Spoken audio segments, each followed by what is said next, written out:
What is up, one and all, you filthy, filthy animals? It is another episode of Blockbuster Mentality. I'm your host, Ben Secord. And I'm Dave-O. And today, we will be going into our first Ridley Scott film. Yeah. Which, going through his list, I'm surprised we haven't done one of his films before, because he's got good ones out there. Yeah, I'm a big fan of his. Absolutely. And today, we are going to do Blade Runner. From 1982. The original, in honor of Blade Runner 2049 that just came out this past weekend, in which we saw. So we're obviously going to talk about Blade Runner, the original, but then we're going to get into the new one with Ryan Gosling and obviously Harrison Ford as well. Kind of a regular show on Blade Runner, the classic, and then, we'll talk on our thoughts on the new one. Sounds good, man. I'm so excited. I know I say that all the time, but Blade Runner not 2049. We're doing Blade Runner 1982, which took place in 2019. Right. And how many times have you seen this? I want to say watching it for the show is maybe my third time. Okay, yeah, I'm about maybe my fifth. Yeah. When did you come to it?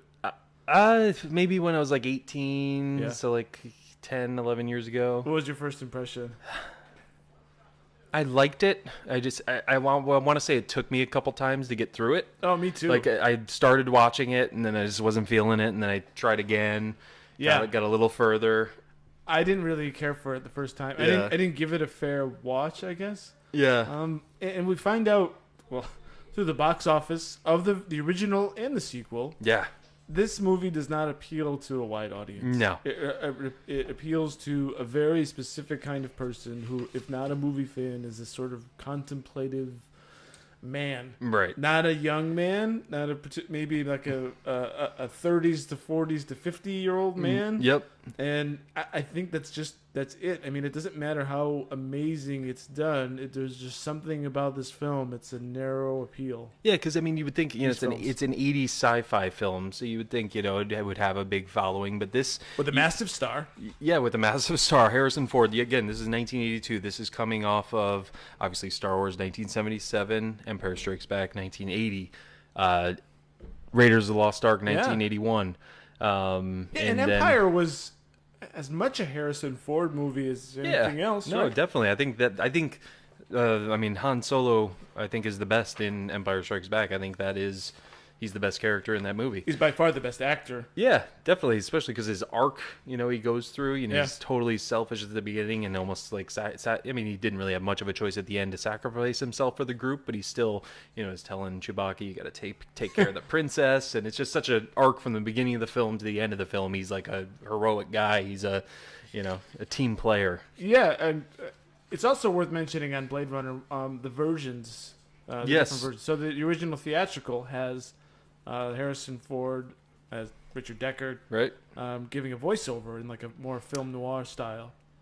And then subsequent releases, they cut that out. And the one that we both reviewed this time was the final cut. Yeah, the final cut, which has it removed. Yeah, and there's a little bit added in, but thankfully not very much. It's not one of those final director's cut things where they add like 30 minutes. Yeah, like totally unnecessary. Yeah. And I think I felt that way about Apocalypse Now. They did the Apocalypse Now Redux. The things they added in that, like the whole like French scene, like with the French people. I didn't think it was needed. It was interesting to see, but I don't think it added. And like anything. The helicopter scene was really long too, right? The whole subplot in the helicopter with the girls. Yeah, and then this is how it got its following, is because it released this. Because in 1982 it didn't do well at the box office at all.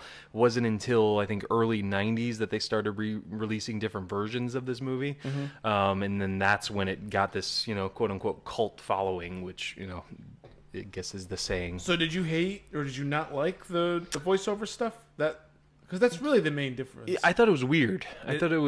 Especially, and I guess I just read this preparing for the show. Harrison Ford didn't like it either. Yeah. And that's why he did a crappy job at it, in hopes that they would just not use it because he did such a bad job. Like he intentionally... He tanked it? Yes. Oh, geez. And they still put it in? Yes, they still put it in. I read that the test audience was really like, we don't understand this movie, you need to explain it. And right. And I can't, because I didn't watch that version now. I don't remember it. I didn't remember not caring for. I thought it was okay. Yeah, it didn't bother me. I think it was just him like over explaining things. Yeah. Like it was just like saying redundant things over and over. It's just like, okay, we know, like what, like sometimes again, I've said it before, sometimes it's better to show and not tell. You know, some movies narration works, but this one I don't think did, and I think that's why it gained popularity, because it didn't have that narration. But there is lots of moments in this movie where I haven't seen the narrated version in a long time, but there's lots of moments in this movie where there's just like silence. Yeah. And no dialogue for a while, and I'm wondering if during those parts there was narration. Yeah. So yeah, I kind of want to go back just to see where exactly those spots were. Did you notice like moments of just like no talking at all for a long time? Yeah, he's walking or he's laying down or doing something like that. But yeah. I honestly can kind of see how it could be confusing, because I watched this with the subtitles on second go around, and there's the test that they give the replicants, which we'll get into, of try to determine if they're like, you know, if they're what it is. There's a specific name for it, and it's like this, like two last names together. And when you hear it, you don't know what they're saying. When you read it, you're like, okay, it's the blah blah blah test. I forget what it is. Yeah. But if you don't get what they're saying and what they're referring to, this doesn't make what you know. Have you done and Rachel asked Deckard if he did it to himself. And you don't know, if you don't know what she's referring to, you don't know what she's asking. Right. And you miss this whole thing about who is Rick Deckard, you know? Who's Rick Deckard? Yeah. How does that work? Why is she asking him that? If you don't know exactly what she's asking him, you don't see how that relates. Yeah. And you talking about Rachel? Yeah. Yeah. The test because she asked him, have you ever taken it? Right. Yeah. But she doesn't say, have you taken are you a replicant test? Right, yeah. She says, have you taken the blah, blah, blah test yourself? Yeah. If you don't know what the blah, blah, blah is because you missed it in the beginning because it's a strange term that you're not familiar with, it's probably from the original novel. Right. And they use it again. And if you don't know what that is, you don't get it later because it's never... and I think you even said it, there's a lot of unnecessary confusion in this movie, because it's when you really just like look at, you know, the bones of it. Yeah, it's a very simple plot, you know. Yeah, when you distill it down, there's actually not much going on, but the movie does take its time to confuse you. Right. Yeah. But it's definitely an acquired taste film, because I feel like we're just picking this apart, but I enjoyed this film a lot. I don't want to be unfair to it. I feel the same. We're like going down a critical path, but. No, I like it a lot, and it deals with very deep questions in a really beautiful way, especially the way this film ends, which is one of the best endings. Mm-hmm. Maybe not the final shot, but you know, the resolution of the movie is amazing, and that's really, without that amazing resolution, I don't think this movie would have endured at all. I think it would have been somewhat of a flop and just weird.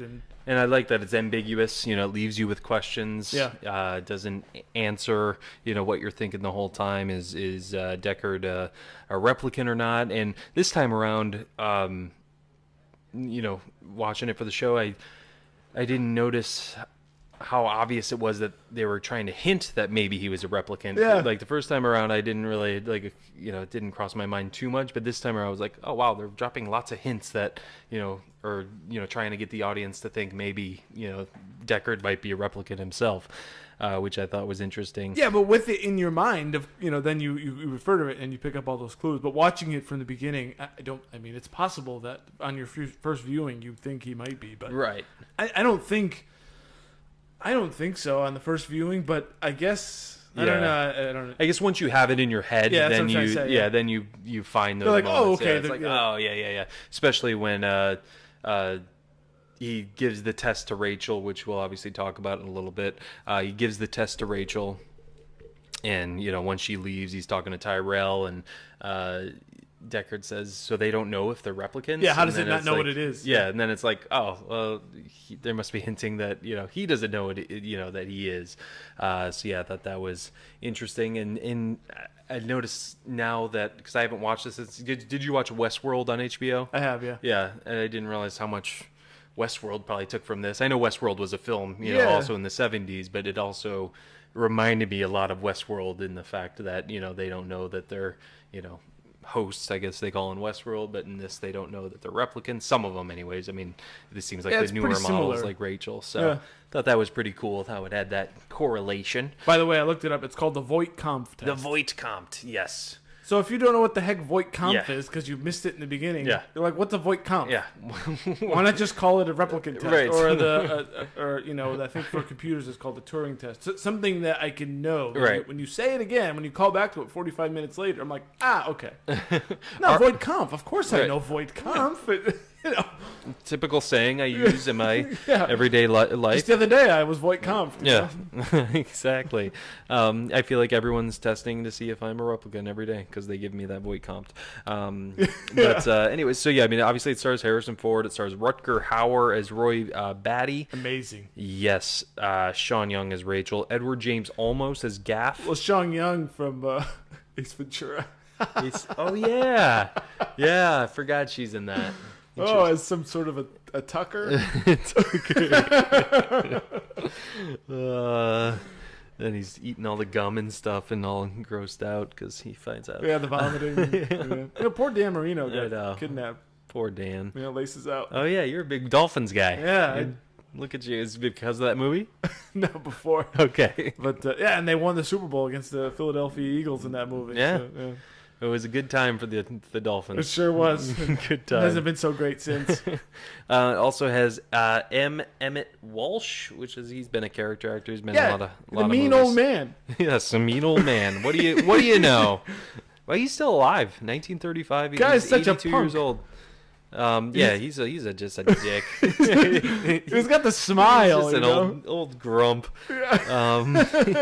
He plays the sheriff. Daryl Hannah's in it. Yeah, there's a lot of actors, a lot of character actors through the years you recognize. The main thing. What did you think of Harrison Ford in this movie? I thought he was amazing. I really did. I thought I saw something from him. I saw the normal Harrison Ford, a subdued Harrison Ford, and I'll talk about later.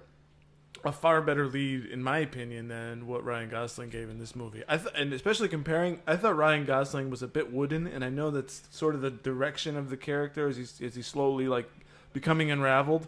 But Harrison Ford, if we assume that he was a replicant, the Deckard character, which I think it's basically said that he is, but they don't want to come out and say he is. Right. So assuming that that's true, he's pretty animated. Yeah. He doesn't just sit there, and Ryan Gosling kind of just sits there when he does show some intensity and all that stuff.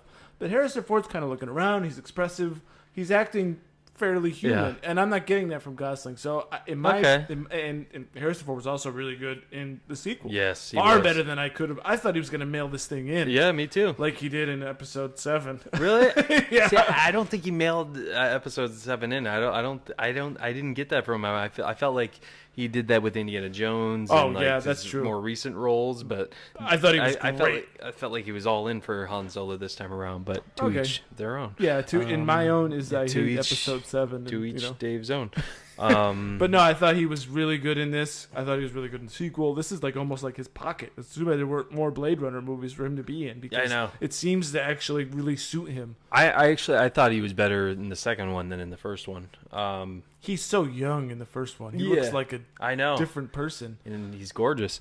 And he's got, he also has a really short haircut. Yeah, it's an interesting haircut of his, and I feel like he's constantly, especially at the beginning of this film, he's constantly just smirking. He's just like, well, he's retired. Yeah, he's smirking, but that's kind of what I liked though. He's a bit animated. He doesn't want to. He's being dragged back in to do this job that he doesn't want to do. Yeah.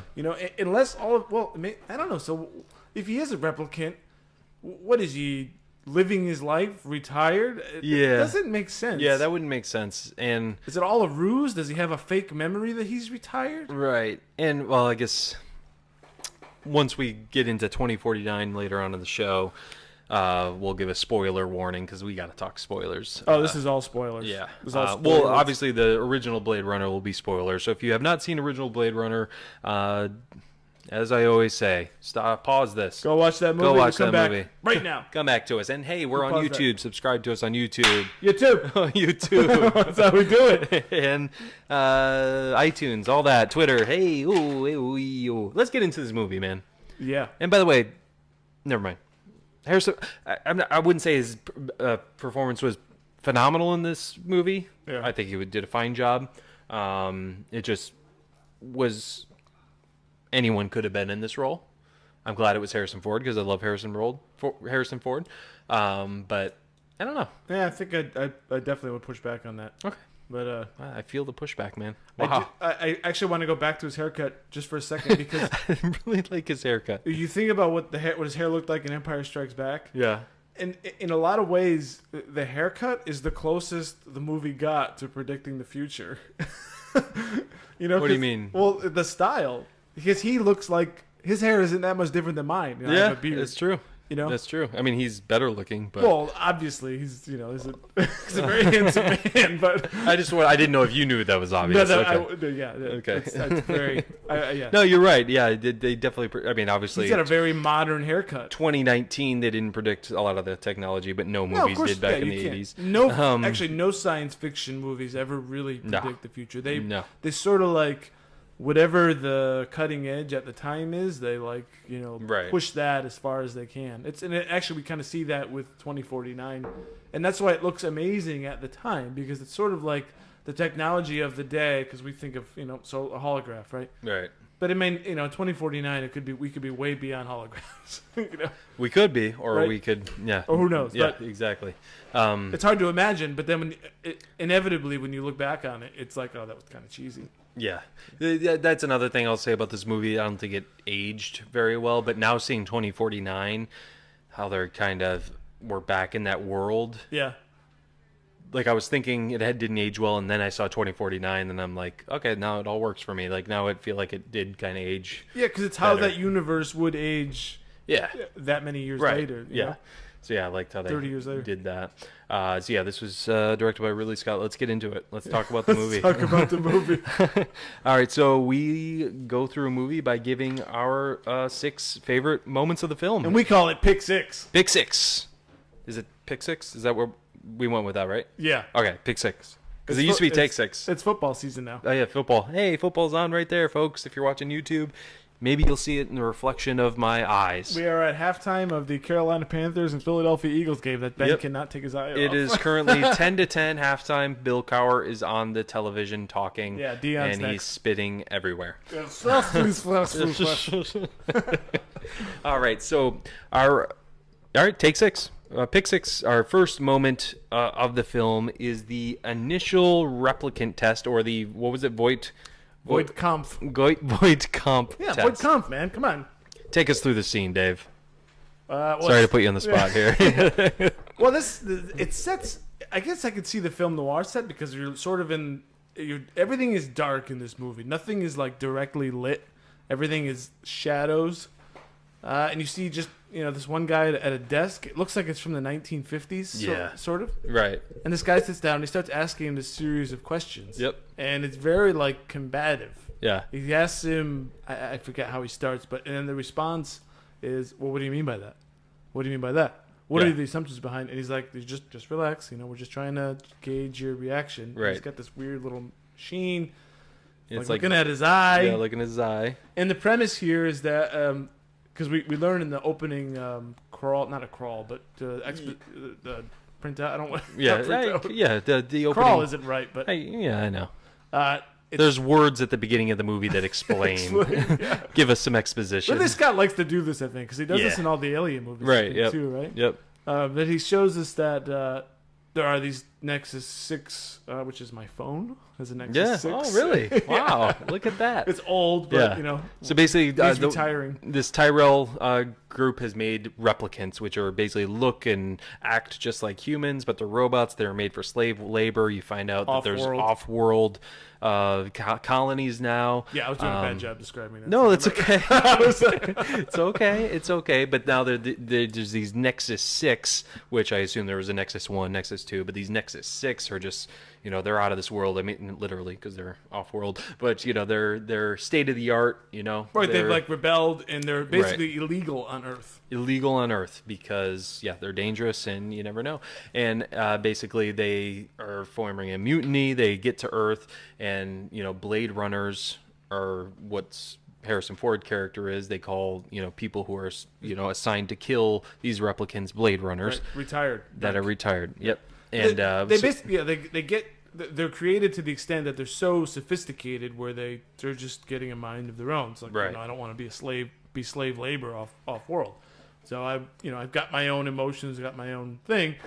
And they have this Voight Kampff test, which they give anybody to determine if you're a human being, you'll have a certain response that they can predict. But if you're a replicant, you'll either go haywire or not have the appropriate emotional response. Right. Which we find out later where Deckard asks Rachel.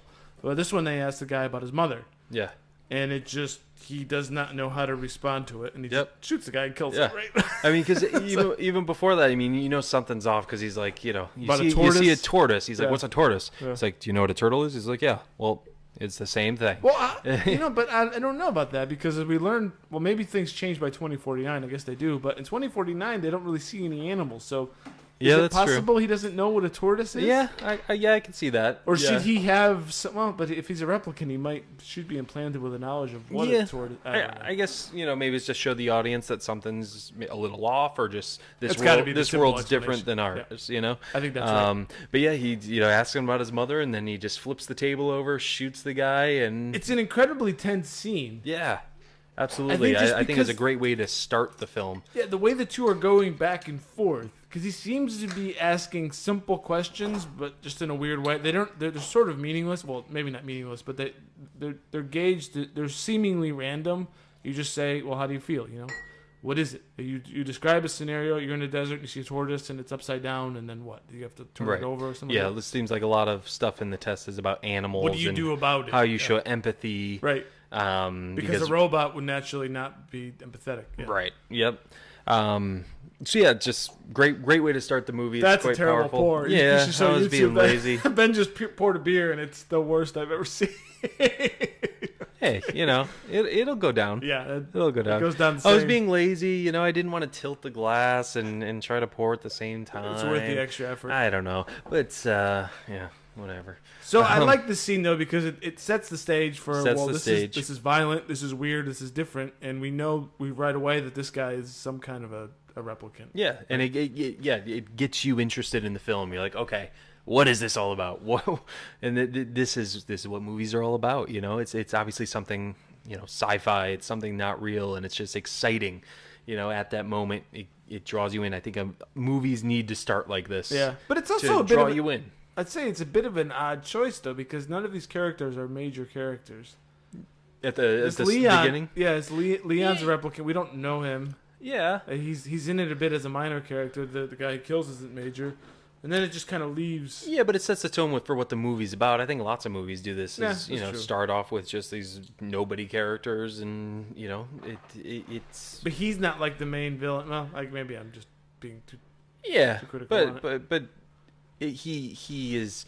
Well, and okay, so he's related to the main villain, not related family wise, but he's. Well, imagine though if this had started instead of Leon, if it was Batty was the one that came in for the interview. No, that would have been because I think it was better to hold him off, kind of keep him a mystery a little, because he was definitely obviously the leader of the group. I think it was better to keep him. He's so charismatic though. Yeah, that's true too, but I think you needed almost like a dumber guy, almost like a sidekick guy to be, show you what does that mean? Yeah, what do you mean by that? What are you talking about? I just dropped a bottle cap. That's fine. You know what I mean? Because if you see this guy who's super smart, I don't think he would have failed that test so easily. But he would have inevitably yeah. But he could have lasted as long as Rachel did. Yeah, that's true. So I think they needed something like that where a test would be short enough to show at the beginning. Yeah, I can kind of see that. Yeah, but you're not buying it. I don't know that you're not buying it. I don't know that that's a major grab me though. Really? Yeah, I don't know. I think it is. I think so. I mean, you weren't interested to see what was going to happen then. Say this is the first time you watched it. Go back to that time. No, I think back to my first time. I was just a little confused on what am I watching. What is this? So he shot him. Okay. Does this guy matter later? Sort of, but not really. Huh. Yeah. Okay. Well, so that's my. See, that's why we have two people on the show to give different opinions. It's funny. It sounds like I hate this movie. No, right? no, I don't. No. Well, this is not really talking about how they made the movie. I think this is just. Yeah, I guess it kind of is. I was gonna say I think it's just. But it does set the tone. How character acted. Yeah, it definitely sets the tone. Definitely sets the tone. But it's a slow tone and a slow build. This whole movie is that way. Mm-hmm. Yeah, I can see why it didn't get the following it did. Again, I'm not feel like we're crapping on this movie, so but, it does. Yeah. I mean, I'm not as drawn to it as the whole cult following is. The main reason I was excited to see 2049 is because of Denis Villeneuve, Ryan Gosling, and just the trailers just look beautiful. Like, it looks like a gorgeous film just to look at. And it was. It absolutely was. Absolutely.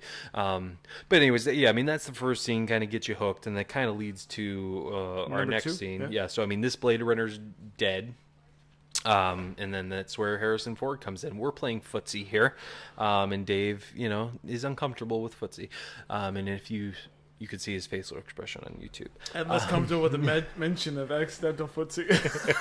Okay. Oh, man. Oh, and Carson Wentz just made a fumble. All right, number 2 is... Let me just say the title of number 2. When we meet Rachel and the Tyrell Corporation. So yeah, Ford is inevitably brought into the picture because he's a retired Blade Runner. Their Blade Runner was just killed by this Nexus 6 character, wasn't he, Dave? Harrison Ford is just, minding his own business, getting noodles. Yeah, he's in, because this whole world, it's really just a not so nice world, right? Yeah. It's dark, it's rainy, it's polluted. And this is where I like the design. Like, I like, because it's like LA, but it's like, I don't know if it, like, it's been Asian. Yeah, it's like Asianified. I was gonna say like maybe it's just like Chinatown or something, but I think it's actually part of the world now. Like it's the Asians big part have of it. taken over. And I love the light up umbrellas. Did you notice that? Yeah, like there's like almost lightsabers. Those are actually with pretty cool. Umbrellas. I know. I like those. That actually kind of makes sense. Which I don't think they really used in 2049. No, I guess that went out of fashion. Yeah, it's like come on. Well, it wasn't really. It wasn't raining. It was constant rain in 2019. But anyway, it was more snow in 2049. Yeah.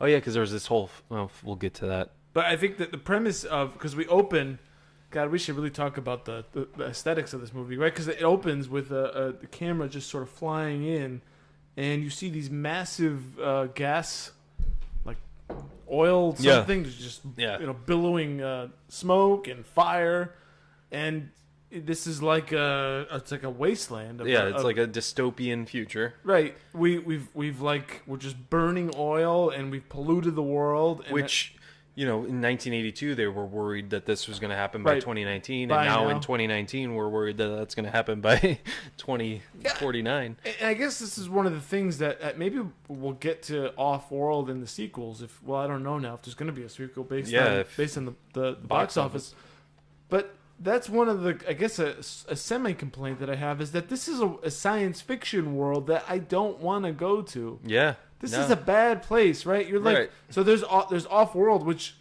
we see constant advertisements for moving Off-World. Right. And all that.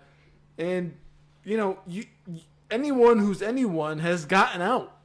And what's left are like the dregs. Yeah. Of the world, and you don't want to be here because it's not. There's no sun. There's very little sun. Right. You're through like this haze. It's raining constantly. No one seems to have. No one's happy. There's no room. Everything's crowded. It's just like it's miserable. Right. Yeah. And 2049 is no better. It kind of reminded me of Battlefield Earth. There's actually a scene in here which we'll get to, which is very much like Battlefield Earth. Oh. I wonder what you're talking about. Let's see. Yeah. But anyways, number 2. Yeah. Deckard, gets interrupted from his noodles by Gaff, who's played by Edward James Olmos. Gaff picks him up, says the sheriff needs to see him. Takes Ford to the sheriff, or Deckard, played by Harrison Ford, to the sheriff. The sheriff says about how these Nexus 6, which we already knew about in the, title crawl, whatever you want to call it. And we met Leon. Leon, the guy at the beginning, the replicant at the beginning who kills the Blade Runner. He basically says, hey, Ford, we need you back. You got to help us, get these guys, There's no choice here. Yeah, no choice. So he basically sends Ford to the source of it all, Tyrell, who is the one that makes these replicants. And I want to stop you there. So go ahead. I wonder if that's part of the argument for him being a replicant, which is he doesn't have. It's not clear why he doesn't have a choice. Yeah, if he's a replicant, then he really doesn't have a choice. But either way, I don't think. But he knew there was a reason he didn't have a choice. So I think he doesn't know he's a replicant. If he is one. Well, no, but that's true. But the point I'm making is he sort of obeys without. Oh right, yeah, that's true. There's another an order. There's another clue right there. Yeah, in which there's something that happens in the new one. Yeah. Yeah. Okay. Now I can see that. Yeah. I don't know. I mean, I'm speculating here, but he doesn't say, "Look, I'm done." I'm done. Yeah. It's not. They say, "No, you're doing it," and he's like, "Okay." Yeah. He doesn't really fight all that much. Yeah. He's like, "I don't want to do it." Yeah. He makes it clear, "I don't want to do it." And when he's doing this is the first time we see Gaff, Edward James Olmos character. He makes this little thing out of this origami. The origami. Yeah. And he makes a little chicken. Basically calling him chicken, like, oh, you don't want to come back. That was a unique thing, and that made me think that Gaff was maybe a replicant, because it's like, man, this guy keeps making these origami things. He's really good at it, but he's also, I guess, Oriental. I don't know. Or we don't say that, Asian. Asian, yeah. Sorry. When we first see Gaff, Harrison Ford's at like a sushi stand, I guess is sort of what it is. Noodle stand. Noodles. He prods him with like his walking stick, and you're almost like, I mean, is he a cop himself, Gaff? I think so. Yeah, he works for the sheriff at least. Right, but your initial thought of who this guy is, you're not like he's a cop, right? Yeah. Maybe he's a criminal, a mobster, or something like that. Yeah, I almost got like a mobster vibe. Kind of looks like a pimp. He has like an overcoat and a hat. Yeah. Yeah, he's like the bosses, like the dons, like it's like some kind of an enforcer. Captain, Capo. Yeah. Yeah, I could see that. Yeah, I could see that. but I guess maybe that's part of what makes the movie interesting and aesthetically pleasing. Same thing with 2049, but also semi-confusing. He doesn't look like a cop. Yeah. Who is this guy really? It's right. Not. He just dresses up like. Well, I'm saying a pimp, but yeah. that's the first description that comes to mind. But he has a mystery to him. Yeah. Yeah. No, I could see that. Yeah. And it's all these little things throughout the movie that add up, that makes it cool. No, definitely. But like you said, when you actually boil all that stuff away, and you're left with the core of it, it's just kind of a small plot. Yeah.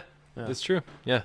But then you have Gaff and Harrison Ford flying to Tyrell's place, and this is where you get some beautiful imagery. Awesome. You get I think you see the sun finally. You see the sun reflecting on them as they're flying. You see them in the cockpit. It's just a beautiful scene as they fly up to Tyrell's place. And the graphics don't look dated there. That's one of the few things that actually looks really good still. And it's sort of like almost like a pyramid, but not. But like additions are on the side. It's really cool. Huge, imposing building. Yeah. So they go in because again, Tyrell's the one that makes the replicants. They meet. I think. Do we first see the owl? Yeah, the owl. The owl. The eye. He asks does he meet Tyrell first? I think he meets Tyrell first, and then Rachel walks in with her hand on her hip. Yeah, hand on her hip. Yep, the famous walk-ins. Yeah, this is when we first meet Rachel, who we don't know is a replicant at first. Ford is talking with Tyrell about things, and Tyrell says, have you ever given this test to a human? And Ford's like, no, why waste my time? And Tyrell's like, indulge me, and he says to test Rachel. Am I missing anything? No, he gives her the void. Now I know void it. Right? Now I know why I also take void comp to my grave. I know. Void comp. He gives her the void comp test, asks her a whole series of questions, and when she balks at something like you're at dinner and they're serving boiled dog, and she has no reaction. She's smoking a cigarette. Actually, she asks, "Can I smoke a cigarette?" He's like, "No, it won't affect the test." But and that's the giveaway. Yeah, she has no reaction to being at a dinner party where they're serving boiled dog. Yeah, and this is after asking a long time. Plenty of questions, lots of questions. And she's excused. Fine. But that's a moment in the scene. Just love the filmmaking here. When he asks her that question, is just a pause. She's just smoking the cigarette. She's doesn't lose her cool or anything. It's just right.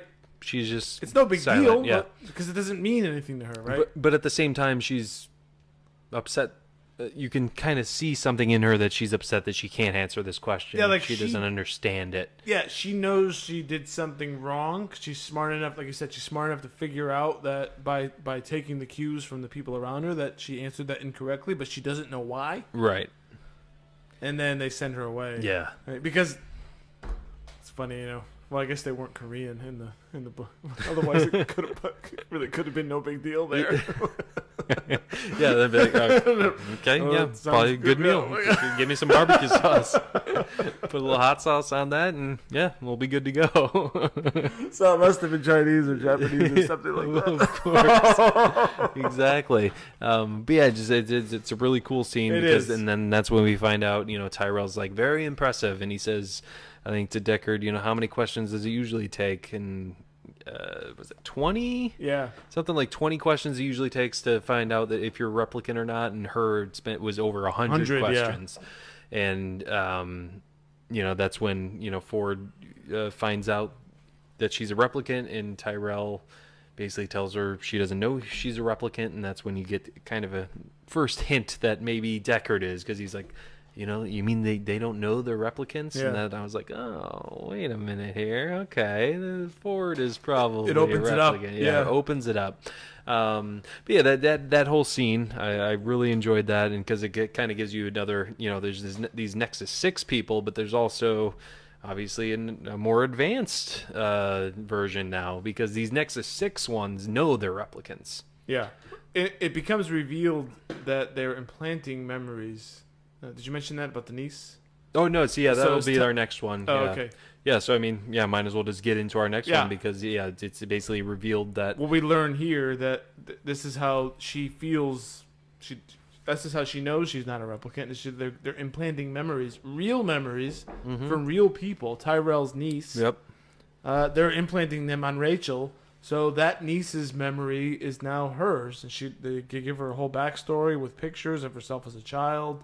And this whole thing, and it's the idea that as she's sort of like progressing emotionally, she's got this thing to fall back on, which is, okay, I'm this, this is my identity.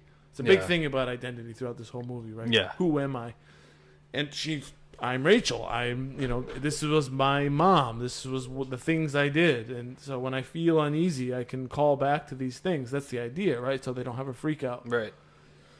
And it's just a strange, it's a strange concept. Yeah, no, definitely. What's real and what's not. And this movie deals with that.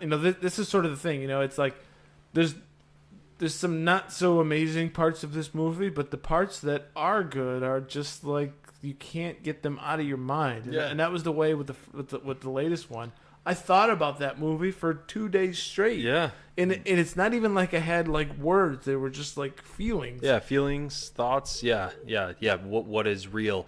And there's even, I'll just say right now, there's even a line in 2049 where, one of the humans says, we're all searching for what's real, or something along those lines. There's Robin Wright's character. We're all looking for something real. Yeah. And yeah, that it's not you. Yeah. It's a common experience, whether human or replicant. Yeah. When you get to that level of intelligence and capability, you're looking for like meaning and trying to figure out what's real and what's fake. And in a lot of ways, at some point, and I think the new movie deals with this, it doesn't matter. If it's real enough to you, then it's real. Yeah. But that's why I love the scene so much too, is because Ford, kind of dickishly tells her, because she comes to his apartment and says, these are, look at this picture, this is me when I was a kid, I remember this. And then he tells her, Tyrell planted his niece's memories in you. And then she just has this like breakdown, she has this like single tear come down. Jerk. It's just like, it's just a jerk. And like you said, finding out what's real and what's real to you. And she has that moment. It's just like her whole world, everything she thought she knew is just coming crashing down on her. It's like, this wasn't real? Like, what do you mean this wasn't real? It's just, it's a powerful moment right there, because again, when that, I think it was just like a single tear she had, and it was like, damn, and yeah. And that's when he knew. He's like, oh, I shouldn't have said that. I feel really bad. And she just kind of storms out. But yeah, it's a powerful scene. Imagine if you lived in that world, and I think this is what it does to me anyways. Imagine if you were a human being, and someone told you that. Would you think that would be weird too. Someone tells you you're a replicant and you're not. How do you know the difference? Yeah. You think you would. Yeah. But they think they would too. Right? Yeah. And I love the parts when they touch on that in 2049. Yeah. I love that because it's like, it's possible, yes, but at the same time, I have these memories, I have these feelings. It's like, I think I know who I am. Yeah. I wake up every morning thinking that I'm the person that I am, and I lived this life, but maybe I didn't. I mean, I kind of equate it to, would you tell a little kid, there's no Santa Claus, who, definitely believes that that this man is coming and bringing me presents on Christmas. Would you tell that to that person, because they think it's real? Them. Yeah, it would just totally destroy them. But let alone telling someone they're not a real person, telling them that, hey, you were designed, you're a robot. Yeah, your existence is not what you thought it would be, or thought it was. Yeah, so that kind of set the tone for the emotional aspects of this movie. This whole movie feels like a dream, doesn't it? Yeah. It feels like just a weird dream. I mean, it almost feels like you're a replicant, because it is kind of like a dream to them. Her whole life was a dream. Yeah. Thinking, she was real this whole time, but in fact, she was made 4 years ago or whenever it was, she was just brought into his existence relatively soon. It's really powerful stuff. If you're willing to just kind of sit there and ponder it, it's kind of heavy stuff. Yeah.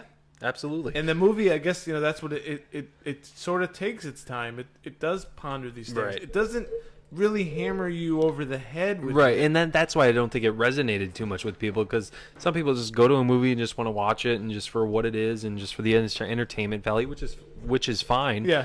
But, the Deckard character never sits there and says, I feel like I'm in a dream. He never says that, right? But you as the audience member, if you're willing to take it in, you think that. Yeah. And I think a lot of Ridley Scott's movies do that as well. They don't really bang you over the head with what he's trying to say. Yeah. But yeah, this one, it just sort of sits there, and you're like, "Wow, this is pretty heavy stuff." Yeah. I'm in trouble there. Yeah, it's all right. Trying to get comfortable here as we're trying to talk about what's real and what's a dream. I think maybe we're in a dream right now. It could be. This could be a dream. I hope I can wake up quickly and move on. Someone pinch me. All right, let's get to our next one. What's our next one? So we've got. Here you go, sir. Number 4, we're sharing a piece of paper. So Deckard he goes to Leon's apartment and finds, which this actually, on the second view, I didn't know this in the first time, he finds a snake scale. Right. I didn't know what this was. And he traces it down to this other replicant named Zora. She's like a dancer, something like that. She also has a replicant snake. This is kind of interesting, too. You have replicant animals. Yeah, like the owl. Yeah, the owl's one. And that does make sense, right? If you've got animals, that's the first thing you do. Right.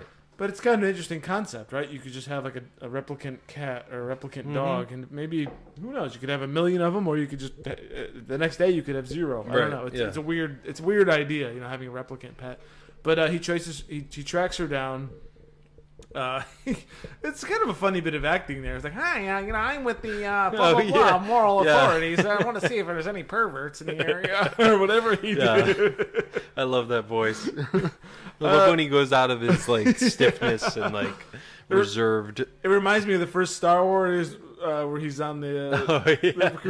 How are you? I'm fine. Whatever. Situation normal. That reminded me of that. But so he goes and she kicks his ass, basically, right? Gives him an elbow and then hits him in the throat. Because she's one of the Nexus 6 replicants. Right. This is one of the remaining 3 or 4 left. Right. And it's kind of funny. He chases her through the streets, which is pretty good. Right. And this actually is the Battlefield Earth scene where he shoots her and she keeps crashing through the windows. Yeah. We saw this in Battlefield Earth where they're in the abandoned mall and it's never ending crashing through the windows. It's got to be inspired by that. Yeah, that's. Well, I totally see what you mean now.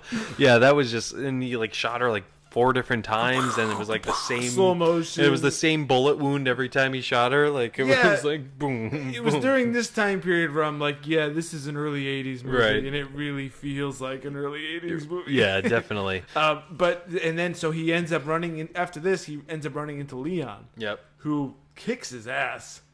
And then just is like smacking him, and he's about to kill him. He's like, "Wake up, time to die," which is interesting. Wake up, time to die. This movie's very quotable. Yes, it is.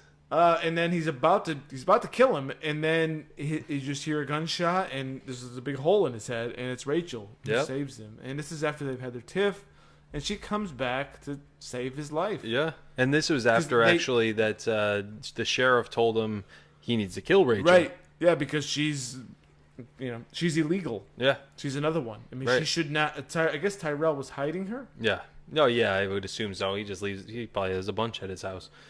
Just chilling. So she went away, and then was maybe just because she was not with Tyrell or something, not under his protection. She kind of went rogue, I guess. Mm-hmm. She realized that because she's not allowed to be there. Tyrell thought he was like, or she was maybe like his prize, his latest, or something like that. Yeah. So she's roaming the streets. Clearly, she's a dead woman, right?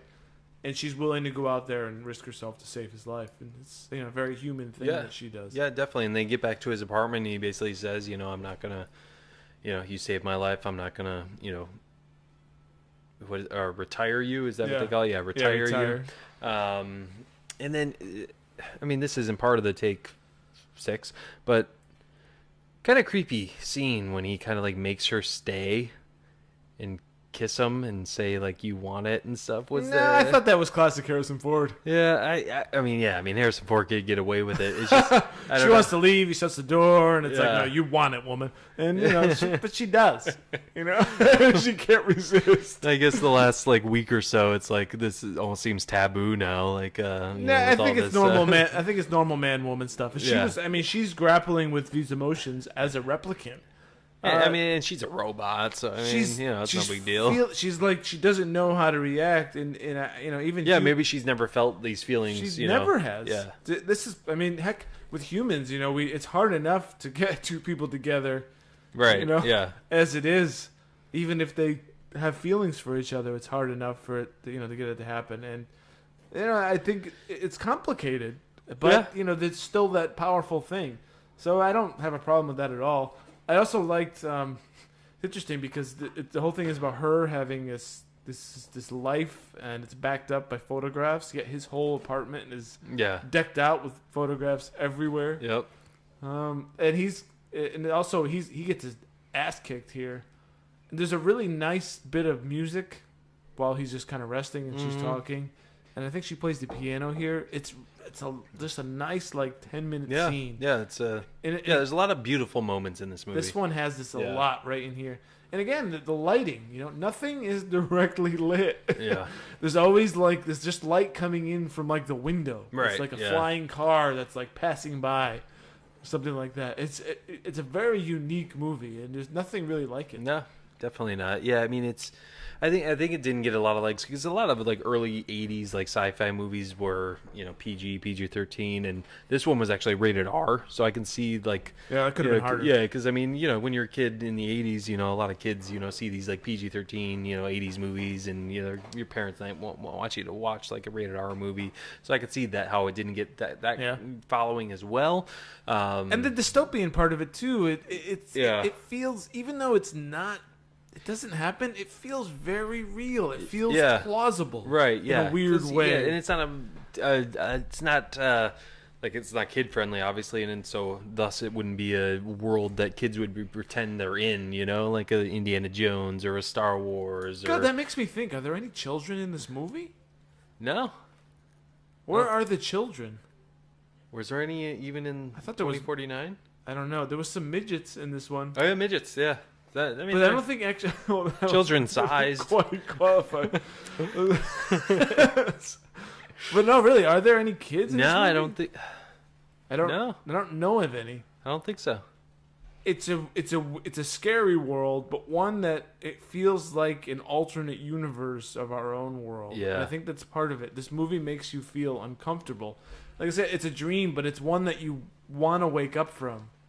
Yeah, you don't want to hang out. Yeah, here you don't want to be in this world. Definitely not. No, and even the own world tells you don't want to be in this world. Right. You want to be off world. Yes, wherever that is. Right. Yeah, and that's again. I hope they explore that if they're able to make another one, because I want to see what's off world. Yeah, what's happening in these worlds. Yeah, you put me in this place that I don't really like, and and you're telling me about this other thing that you got to show it to me. Right. All right. So our number 5 in our take 6 is when Roy finally gets to Tyrell, because basically these replicants have a lifespan. They have a 4-year lifespan. Right. Once they hit 4 years, they're done. So Tyrell's basically, he wants more life. Yeah, that's what Leon says to... Or not Tyrell, Roy.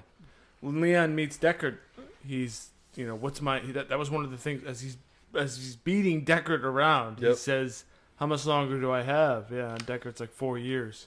And that's just not a good answer. Yeah. It's like... Right? And it's funny, too, because he's not a 4-year-old boy. Right. He's like a 40-year-old man or something, and he's lived so long, and however long it is, and he's only got that much time left. Yeah. It's a weird idea to be middle-aged, but have only, and to have this existence now, and to know that you only have this much time left. I've only been here 3 years, and you're telling me I only have a year left? Yeah, but that's not good news.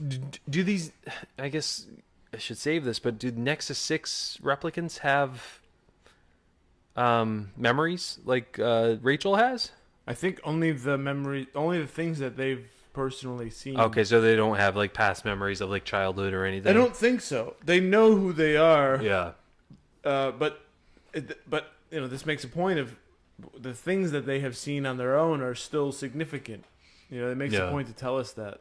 Because Roy Batty says you've got no idea what the things I've seen. Yeah, and he gets there. This is important too. They meet Sebastian. Yeah, who's just this kind of. Well, this is interesting. He's a replicant, right? No, Sebastian's a human being. Who has a disease that makes him age faster. So that's what they say. We share the same problem. Oh, I didn't even catch that. Yeah, because you look at him, he's got this weird makeup and his eyes are purple. Yeah. And the Daryl Hannah character asks him, "What's wrong with you?" And he's like, "I've got something," and it's something like my glands overproduce something. And they're both afflicted by the same deal, which is that they're on shortened time. So he's not. However, he's like, I think he's like how old are you? He's like 23, but he looks 50. Yeah. So he's not gonna live past 30 maybe. So they share a similar issue. They both have this anxiety of their lifespan. It's not. But yeah. So I mean, he can relate to them in some way. But he makes replicants. He does. He makes those dolls, and he's a geneticist, I believe. And the midgets are replicants, right? Everything in there. It's kind of this weird place he lives in, right? It's kind of creepy. I couldn't quite figure out that one guy that. With the big nose? Yeah. It's so creepy. It's weird. Remember they're all sitting there at the table, and he's just kind of like, he's doing this. Like, I don't know what. Like moving his eyes back and forth. But he had something in his mouth. I don't know if he was like trapped or if he couldn't speak or what, but he was like, he felt uneasy. It was almost like Tim Burton type stuff in this movie. Yeah. Or like, Tim Burton's the only one I could think of, but yeah. It had that weird kind of feel. I don't know what was going on there. I mean, maybe this is one of those other things that's just, needlessly confusing. But yeah, he's a human, and he's got this disease, and they have, I guess, a disease. So I guess that's why he's sympathetic to them, but they also really intimidate him. Right. Yeah. And he meets Roy Batty, who is incredibly charismatic and scary and smart. And so they convince him to take him up to see Tyrell, who you realize Sebastian and Tyrell have these chess matches. Right, and Sebastian's like, no, he's really smart. I've only beaten him once. And, Sebastian's very smart. Obviously, Tyrell is, too, because he's making these replicants. But he convinces... I don't remember exactly the dialogue, but I've been up late or something. Tyrell allows him in, and he brings in Roy Batty. And it's just this weird thing, right? Go ahead. Meeting your maker. Yeah. That's what it is. Yeah, because again, he's basically seeing Tyrell to see if he can expand his lifetime, and what's Tyrell the problem? basically, like, I want more life. Yeah, I want more life. Who doesn't want more life? Yeah, and this kind of it's just like the God element, the meeting your maker. He's basically saying, death is inevitable either way, as Tyrell is saying. Yeah, he's like, I'm not, I don't know what the exact line is, but he's like, that's not my department, meaning we all die. Yeah, we all die. Now, this is a theme that Ridley Scott has touched on. He dealt with this in Prometheus and Alien Covenant with David. Right, yeah. Now, David, he met his maker, and just like Roy Batty, he was unimpressed with his maker. His maker couldn't, So Roy Batty meets Tyrell. He's like, hey, it's like, you meeting God, right? And your question, and you're like, God, I want this. I want to, I want to live. I don't want to die. And God's like, well, my hands are tied. I can't help you. Yeah. You're like, well, you suck. Yeah. Right? It's basically that. Yeah. You meet God, and God does not meet your expectations when you actually meet him. And that's the same thing with what we see with David, who David then tries to become his own God in Alien Covenant, and creates these horrible creatures. But I think there's a lesson there. And the same thing with Roy Batty. He meets Tyrell, and he's unimpressed. And he kills him. Yeah. Because you're like, no, you're just, you created me. I'm better than you. Yeah. I've surpassed you. Yeah. You're this all powerful being who created me. Yeah. And here I am, doing the things I'm doing, and I'm, It's a crazy thought, isn't it? Yeah, absolutely. Meeting your maker. Yeah. And Ridley Scott obviously has not solved this. No. All these years later, and who has, right? Because if that time ever comes where we actually do meet our maker, what do you say? And God forbid if you're not happy with what you see. Yeah, and it's almost like so, okay, we all die. Well, guess what? You're gonna die now too. Yeah. So I mean, this is the price. Yeah, because they go through this whole thing of Roy has these potential solutions. I don't know, it was like genetic blah blah blah, and Tyrell's like, no, we tried that. And he's like, well, what about this? No, well, that destroys gives you a virus, and you automatically die. There's all these things, and there's no answer, buddy. You're gonna die, and that's not good enough for Roy Batty. Yeah. He's like, there's got to be more. There's got to be more. And sadly, there isn't. Yeah, there really isn't. And yeah, it makes the audience think about what their life is. We're all inevitably gonna die. Have you seen Alien Covenant yet? I have not. I need to. I've seen Prometheus. Okay, but Alien Covenant is one of the ones I need to catch up on. Yeah. You need to see that. Yeah. When you see it, so it has those elements too. It has it's aside from the gore and the insanity, it's dealing with this one scene in Blade Runner is the whole theme of that movie. Yeah. It's the idea of the creator and the relationship between the creator and the created. Yeah. In this case, the alien, the thing, that disgusting murderous creature is the created. Instead of Roy, it's far worse than Roy Batty. Yeah. Well, it's just in this Roy Batty scene is just a powerful moment because he's he's been dying to meet his maker, dying to get this solved, and just realize that it's hopeless. Yeah. It's hopeless. I'm gonna die. He's come from off world. Yeah. Back to Earth to see this man that made me. The things I've done. Yeah. To get here. And you're gonna tell me this is all I have, this is all that's left, this is all there is. It's a powerful moment, and we can all feel that. It's rough. It's definitely rough, and you just gotta, when you come to that realization, it's how you act from there. It's just how you make what you make of it from there, and I think that kind of ties into our next. Well, I guess. When you say that, though, that reminds me of 2049, because that sort of happens to the Ryan Gosling character. Yeah. He gets a serious kick in the nuts about life and resolution and not having the answer that he thought he could have had. And then it's about choices from there. What do you do from there? Yeah. Roy Batty goes, well, one way, but then I don't know. I got things to say about that, definitely, because again, it's about choices. The choices we make once we realize our fate, once we realize the inevitability of life, where we go from there. What are we going to do about that? And that, again, I think ties into our finale. Our number 6, the Tears in the Rain scene, one of the most famous scenes. Even if you even if you haven't seen Blade Runner, you probably know about this scene. You probably know about this quote if you're a movie fan.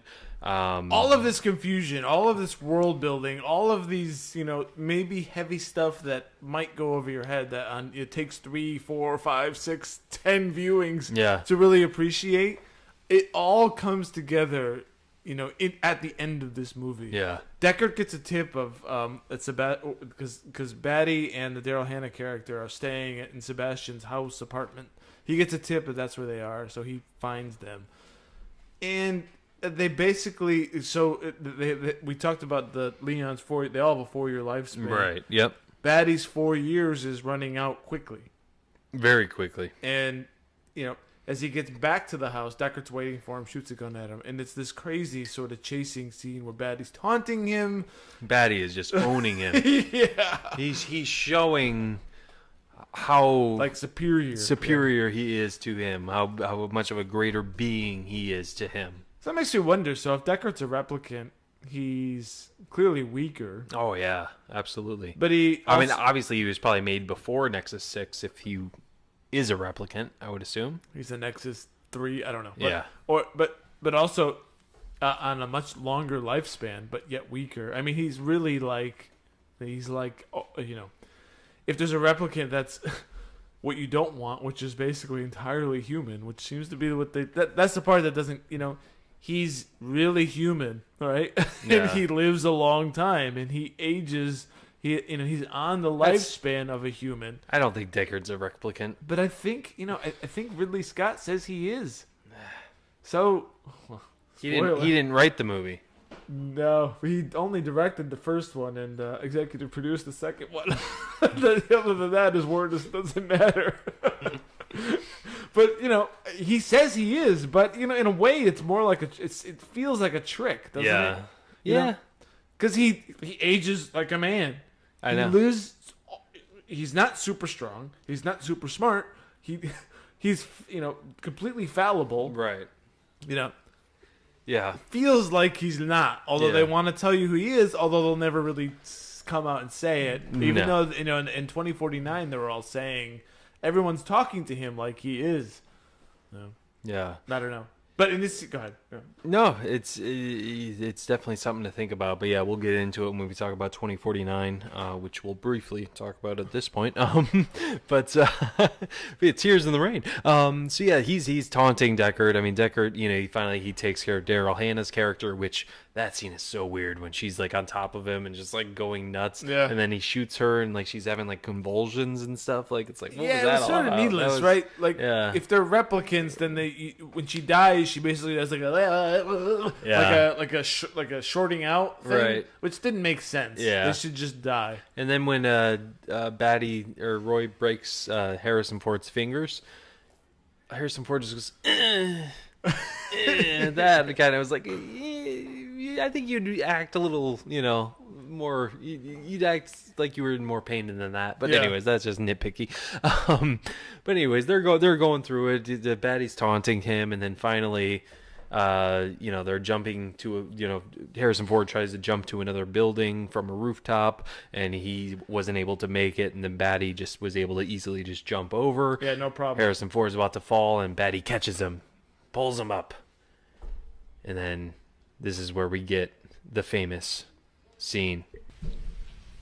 I've seen things you people wouldn't believe. Attack ships on fire off the shoulder of Orion. I watched sea beams glitter in the dark near the 10-houser gate.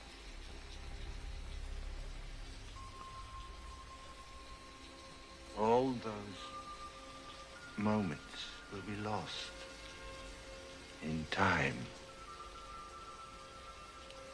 Like tears in rain.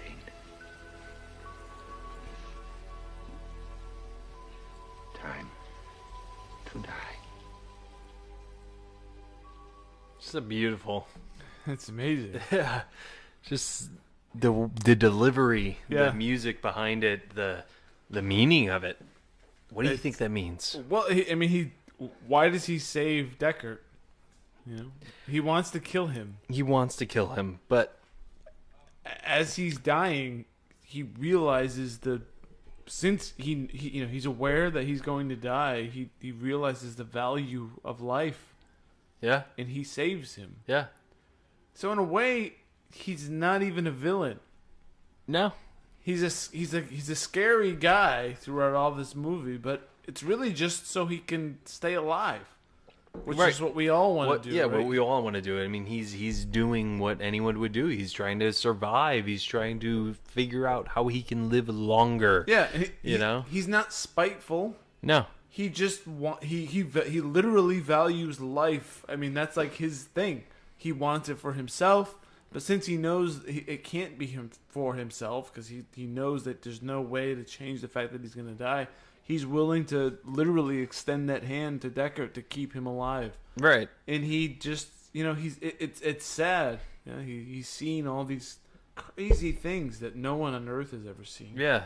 And possibly beautiful things. I mean, because I don't even know what he was talking about that he saw, really. Battleships and the sunbeams or something, or something like that. But you get the sense that it was something significant, but they're all going to be lost. I mean, this is just like tears. In rain. These memories will be lost like tears in rain. He's got a sense of himself, and he has a sense of his own thoughts, in relation to this massive world, which is just like us. Yeah. Our little lives that we agonize over and we stress about. And the petty things that we stress about too. We laugh, even things that are seemingly important, in a massive scheme, they just don't matter. Yeah, that's kind of how I took how he saved him. Like, he's taunting him this whole time. He's like, okay, I've proved that I'm superior to him. I could kill him right now if I wanted to, but I've coming to this realization that in the grand scheme of things, this isn't going to matter. It's all going to be lost in time. This cause I'm trying to do, this, I'm trying to, I don't know if it's revolutionize is the word, but, I'm trying to bring attention to this cause that, is these replicants, these beings. And, I'm here. I'm totally lost. No, I know what you mean, though. It's about, like, okay, so it's like, what does it mean to be human? Yeah. And then when you die, what is that? What happens? I think that's what I was trying to say. Yeah, I mean, I'm trying to, if I were to kill you right now, what's that going to be? It's just going to be lost in time. It's not going to do anything. But, hey, I'm proving to you that, hey, I have a soul. I matter, right? I am alive. Yeah. I value life. Like, maybe you can do something to help others and help other, replicants or whatever it is, get by in life. And that's what you want to leave behind. This is something he's leaving behind, just, There's a real sadness in his voice. Absolutely. And he's willing to... But there's an acceptance, too. Yeah. Even so, he's willing to be like, this is okay. This is bad, and I'm, I've done these things, like I said, and I feel sad, but if I let Deckard live, maybe that's one more thing that I can do that will live on. Yep. And that's what I really like about the character. Right. He's scary, and he's a smirking jerk, and he's superior, right? But in the end, he just wants life. And he just wants things to live. And if it's not him, then it's, let's hope it's somebody else. Yeah. I don't know. Yeah, this is just so like we all do. powerful. I mean, sometimes we might start on a path selfishly, but then we realize, hey, why not try to help others along the way? I'm a lost cause at this point. Why not try to help others along the way? And I wasn't expecting this. Yeah, not at all. Especially because this guy was so menacing the whole time. It's and like, the movie's so dreary. Yeah. And so like, everything sucks. And then there's this amazing turn of face. Yeah. By the villain. And Yeah. It's like, whoa, really? Yeah. It's like it's just almost like the villain. The ultimate cost doesn't have to be death. No. At this moment, I've proven, like I said before, I've proven I can beat you.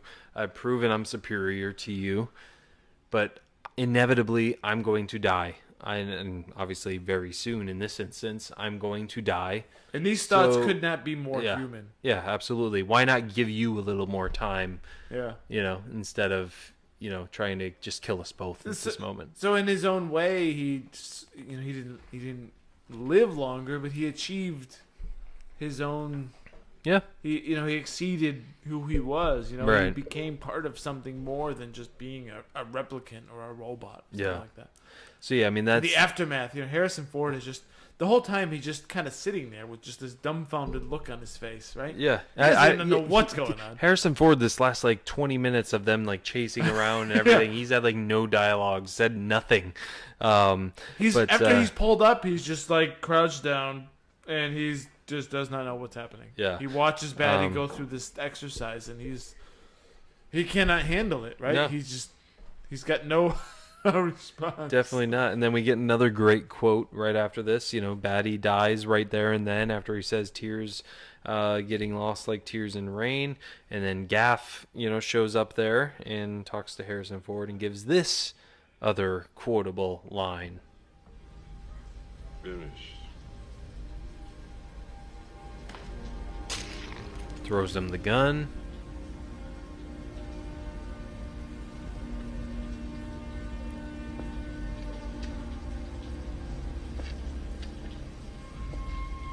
Did I miss it? Oh, here it comes. It's too bad she won't live. But then again, who does? Another. What an amazing two simple sentences. Yep. I mean, it's obviously talking about Rachel there. She's a replicant. Yep. And his then again, who does, right? Yeah. Because we all die. Yeah. So what does it mean to live? Yeah. Because we're all dying. Right. We're not dying today. We're not. Right. Maybe we not don't have a tomorrow. 4-year lifespan. Well, maybe some of us do. But we could, right? Yeah. What does it mean to live? Does it mean we live forever? Under that standard, then we're not going to live. Right. Yeah. But then again, who does? It's almost like, him trying to ease the pain to Harrison, maybe in a way, saying, It's just it's life. Yeah. You part of life is death. Yeah. But then again, who does? But at the same time, this guy might value life as well because he obviously was at the apartment Rachel was at. Yeah, Deckard comes back to the apartment. He's like, "Oh, where's Rachel?" Finds her sleeping there, and he's like, "All right, we got to go. Let's go." And then he finds the origami unicorn on the floor there. Which means he came and he came and he did not kill her. So obviously there's just some camaraderie there. But what does the unicorn mean? Because we saw Deckard dream about this. About a unicorn. Do you know what this means? This is my questions. I don't know. I didn't. I'm guessing that you didn't read the original Philip K. Dick novel. I did not. Android's Dream of Electric or Cheap. Did you? No, of course not. Of course not. But I wonder if part of the dream is showing that he dreams of a unicorn, like a fictional thing. Yeah. So he's literally dreaming. Yeah. Well, I think that this also might be a clue that he is a replicant. Right, so he's dreaming of it was definitely a dream because it was a fictional thing, right? So why is he dreaming that? I don't know. But I think maybe it's to show that he is a replicant, and replicants can do things like dream of things. It's not a memory. It was a dream. Right, He was literally dreaming. Right. So maybe, Yeah. I don't know. I don't have a good answer for that. Yeah. That's my guess. Is to show that because just what I said. I mean, he had replicants can exceed our expectations. Roy Batty exceeded our expectations of what you would think to be. I mean, he was this menacing man, and yet he just he saved someone else to just have this poetic moment because he, in facing his own demise, he'd rather have someone survive because he values life that much. Right. I mean, you just cannot believe that would be possible, right? Right. You'd think he'd be so driven and so selfish. He's like, well, screw you. I'm going to die. You're going to die. You're going down, right? Yeah. But no, he doesn't do that. Yeah, there's something within him that, allowed him to have empathy. So powerful. Yeah.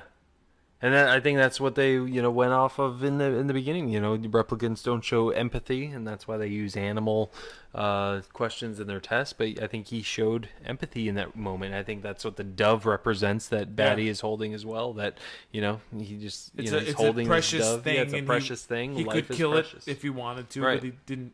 So, but is Rachel the question that I have, and I don't think it was answered. I could be wrong, but does she have a limited lifespan? That's what I want to know too. I don't know. I think after 2049, I don't think she does. But we don't know. We don't know. That's true. She dies in childbirth, right? But if Deckard is a replicant, why wouldn't he have a? Why is he a 75-year-old man? Yeah, exactly. Is it or whatever? Is it because he was made for the cops? Like he was made. We don't know. Like it doesn't really fit. Yeah. I mean, he literally is as human as a replicant can be. Yeah, that's true. But, yeah, I mean, that's basically... I mean, we usually did this segment, Who's the Idiot, Me or the Movie? But, yeah, I mean, that's pretty much the questions I had was the unicorn thing, and then you asking about Rachel. Does she have a lifespan? Did you have any other... No, I don't have a lot of questions. I think it's pretty straightforward. I mean, it's a good movie. It's a good movie about what it is to be alive, what it is to be human, what it is to be... Yeah, I'm struck by... the parallels to Alien. Yeah. Again, you have the Ash character who's in Alien, who's basically a replicant. He bleeds white, and in this universe, in the Blade Runner universe, they bleed red. Oh, okay. Yeah. Yeah. And in the Alien ones, it's sort of like a milky substance that comes out. Yeah. But it's kind of the same, and they have their problems with them too. And again, meeting the Maker. So these are themes that really, I mean, that's just me, but for me, these are the sort of things that just, they drive me when I see these themes come up over and over again. Right, yeah. If I could talk to Ridley Scott, this is what I would ask him. Yeah. I would sit down and be like, what's going on here? Yeah, what is this all about? You've got robots, and you've got a robot in this movie, and you got a robot in that movie, and you have them meeting their Maker in this movie, and then in this movie. And what is this all about? What is, what's going on with you? Yeah. And these are big questions because, like I said, what do you do if you ever meet God? Yeah. Right? This is obviously on his mind. Right. Yeah. So no, I think he's ready. He's like, this is. Yeah, the relationship between God and the created thing is a very complex relationship, and it's hard to solve. And this is the thing that it sticks in my brain, and obviously it sticks in his brain. And I don't think Ridley Scott gets enough credit. He's not banging these themes over your head, but they're there and they keep popping up, and they're big themes, life-wise, not just movie-wise. And whenever I see them come together, I end up thinking about them myself. And I you can't solve them because you can't. I know I'm kind of going on and on here. No, but I mean these are big questions. Yeah.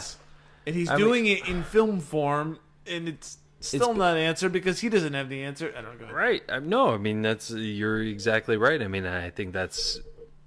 Even as audience members, we go to films, not really looking for answers, but we like to be stimulated by getting asked these questions and, wondering about these things.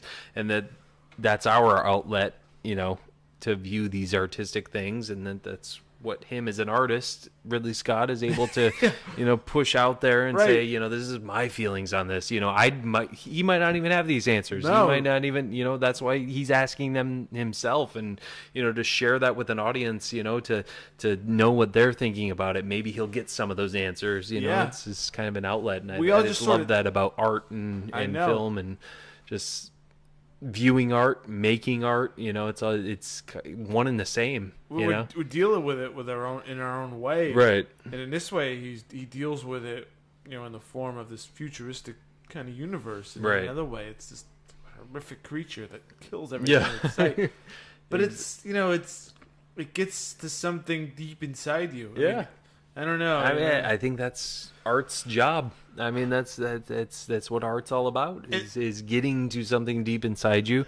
And sometimes you're not able to answer, but it gives you that feeling. It gives you that emotion. This movie does that a lot to me. Yeah. For all its sort of slowness and a little bit of fluff around the edges. This one makes me think. Yeah. It's a thinking man's movie, I think. No, definitely. Yeah, and I think that's why it didn't resonate with audience, because they were expecting to see just a normal sci-fi, mindless sci-fi film. It's like, no, you need to see... It's not a shoot 'em up, but you actually need to see this movie like 4 times. Yeah. Then you'll really like it. Yeah, I mean, it's true. I mean, does that necessarily mean it's a good movie? No, I mean, usually a movie should hook you right at the start if it's really good, but ideally, sometimes movies are an acquired taste.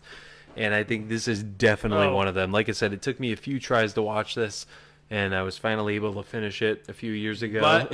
But when you go through it, yeah, when you do, it's worth it. It is. I mean, especially if you go into a movie not necessarily wanting to be entertained, but just to be stimulated emotionally. You want to be stimulated into asking these questions and wanting to figure out these questions and talking to your buddy on a podcast about said questions. Yeah, it's tough stuff, but yeah, if you make it through this movie, and if someone says I watched it and it sucks, I can accept it. Yeah, I kind of can. All right, but the stuff in here, I just it's deep stuff. It's great, and if you the ending on its own is worth it. But if you can make it through with some sort of appreciation to get this climax of an ending, it is so satisfying. Yeah, so good. Definitely, that ending alone is. I mean, it's got to be that scene alone. That just little tiny monologue he has. It's one of the best ever. Yeah, top 10 at least. Oh, easily. Top 10. Yeah, scenes of all time. Even just on its own. I mean, you don't necessarily have to have seen the movie to just watch that scene and just realize, like, wow, I can see this is a powerful scene right here. I don't know what's going on. So well acted. Acted. I love how it's raining and well directed too. So, yeah. But anyways, I mean that's Blade Runner. I think we've pretty much gave our thoughts on that. I mean, in our rating system, you want me to give me my rating, or No, go ahead. I mean, popcorn-wise, I'd say maybe 2 popcorn, 2 buckets of popcorn. Stars is tough because I've learned to like this more. If my initial impression would be maybe 2 and 2, but since this has grown on me and I've more been able to think about it, I'm gonna give it 3.5 stars. 2 buckets of popcorn, 3.5 stars. Okay. Yeah. I mean, it's close to what I have. I have 3 stars. And 1.5 buckets of popcorn. That's fair. I think if it resonated on a first watch, I think it would be 4 stars. It's a slow 2-hour movie, to be honest. Yeah, absolutely. But yeah, I mean, it's something. If you are a huge fan of film and have not seen this movie, you definitely need to see it. Yeah, a casual fan of film, I could see not liking this film. Not just being boring or just like. Yeah, it's sort of like if you're a fan of film, expect 2 viewings. Yeah, just bank on both. I mean, because honestly, Raging Bull, that didn't resonate with me the first time. That's fair. And that happens to be my favorite movie. So. Yeah, and the second time, I would say every time I watch that, I appreciate it more and more. And I love it. That's a film. It's a film fans movie and a director's movie for sure. Absolutely. There's no mass appeal there for Raging Bull. This one's similar, but again, just like Raging Bull, which as we walked through that movie, we found how actually compelling and relatable it was, even though at surface glance it wasn't. Blade Runner it deals with like big life questions. Yeah, definitely. Both of these movies deal with the biggest questions of all. So yeah, I agree. So yeah, there you have it. That's Blade Runner 1982, taking place in 2019. Yeah, we will talk about 2049 probably in another show. Because this show went quite long. So yeah, we will talk about 2049 probably next week. And that is it for this show. Follow us on Twitter at BlockbusterCast. My personal Twitter is at BCCord. I am at Dave_Quist. Be sure to subscribe to us on YouTube, subscribe to us on iTunes, give us reviews. And we do have a Patreon now. So if you want to support the channel, support our show, we'd love it. We would love it. We'd appreciate it. We'd give you shout outs on the show. Give you if you got any giveaways, questions, questions, or if you have ideas for shows you want us to do, you would get first priority in our Patreon. So feel free to check that out in the link in our description. All right, so that is our show. Davo, it's been a pleasure, as always. Always. My fellow host. Co-host. My fellow co-host. I am so glad to have reached this. All right, folks, that is Blade Runner. Be sure to see Blade Runner 2049. And that is it for us. For Davo, I'm Ben Secord. And as always, let's just grab some popcorn, grab some snacks. We'll catch you guys At the movies!